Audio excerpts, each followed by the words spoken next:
Oleme kinos Sõprus, kus Vähiravifond Kingitud elu tähistab oma teist sünnipäeva ja meil on kaamera ees Janek Mägi, fondi kaasasutaja ja nõukogu liige. Janek, ütle palun, kui 2 aastaga on Kingitud elu kogunud umbes 1 000 000 eurot annetusi, kas seda on palju või vähe?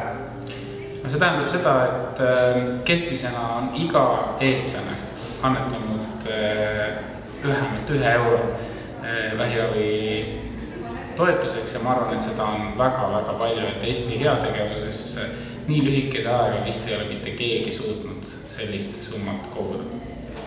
Fondi eesmärk on aidata haigeid ravida, aga tegelikult ravib fond ka ühiskonda. Selgita seda lähemalt. Kuidas?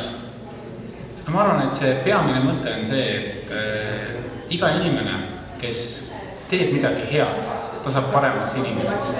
Annetamine õilistab inimest ja seeläbi tegelikult ka ravib meid.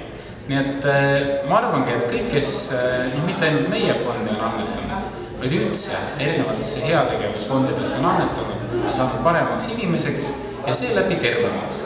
Ja kui on peaaegu kõik eestimaalased midagi annetanud, siis näitab see ühte, et kogu Eesti rahvas on saanud kas mitte ainult tänu meile, vaid ka kõikidele teistele heategevusorganisatsioonidele natuke paremaks. Kuidas sa hindad fondi mõju Eesti meditsiinis, Eesti tervishoius? No ma arvan, mõnes mõttes on see isegi kolossaalne. Ja just selles mõttes, et